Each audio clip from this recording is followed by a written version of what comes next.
सातारा शहरातील शानभाग विद्यालयाच्या स्विमिंग पूलमध्ये गुरुवारी क्लोरीन गॅस गळती झाल्याची घटना घडली. या घटनेत 5 ते 6 विद्यार्थ्यांना श्वास घेण्यास त्रास झाल्याने त्यांना तातडीने साताऱ्यातील खासगी हॉस्पिटलमध्ये उपचारासाठी दाखल करण्यात आले. प्राथमिक माहितीनुसार स्विमिंग पूलमधील क्लोरीन गॅसची गळती झाल्यानंतर विद्यार्थ्यांना श्वसनाचा त्रास जाणवू लागला. त्यानंतर शाळा प्रशासनाने तातडीने त्यांना उपचारासाठी खासगी हॉस्पिटलमध्ये हलविले आणि याची माहिती पालकांना दिली. सध्या विद्यार्थ्यांवर उपचार सुरू असून त्यांच्या प्रकृती स्थिर असून याबाबत अधिकृत माहिती अद्याप समोर आलेली नाही. घटनेची माहिती मिळताच संबंधित यंत्रणांनी घटनास्थळी धाव घेत गॅस गळतीचे नेमके कारण शोधण्यास सुरुवात केली आहे. सुरक्षेच्या दृष्टीने आवश्यक खबरदारीही घेण्यात आली असून या घटनेमुळे शाळा परिसरात काही काळ चिंतेचे वातावरण निर्माण झाले.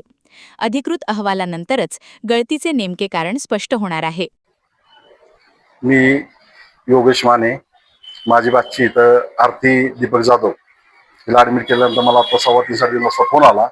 मी हॉस्पिटल आल्यानंतर डॉक्टरांची चर्चा केली तर त्या शाळेच्या निष्काळजीपणामुळं ह्या मुलांचा आज अनर्थ फार मोठा घडला असता. पण वेळेत त्यांना आणलं. त्यांना शाळेतून इथं आणायला सुद्धा त्यांना गाडीच्या शाळेची उपलब्ध मिळाली नाही. रिक्षातून आणले त्या मुलांना. त्यांना श्वास घ्यायचा त्रास होतोय. म्हणजे या शाळेचा केवळ निष्काळजीपणा आहे. शाळेचे प्रशासन हे माझी मागणी अशी आहे की या शाळेचीच मान्यता रद्द करावी.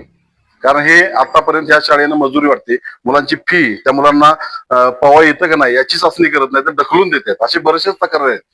म्हणजे फी नाही भरली तर मुलांना बाहेर उभं करतात.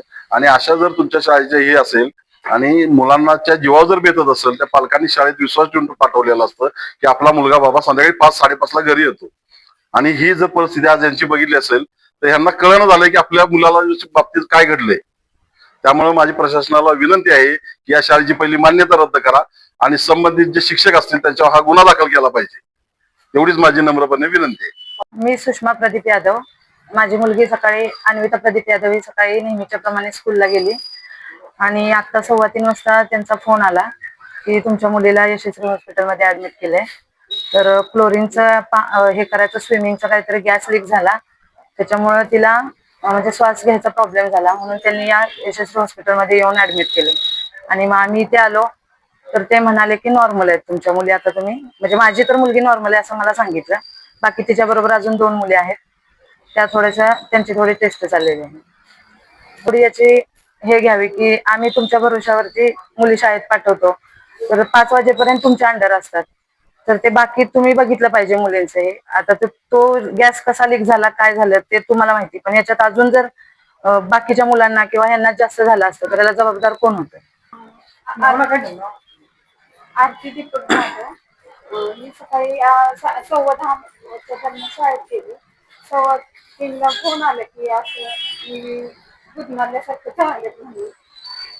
एवढंच माहिती मला.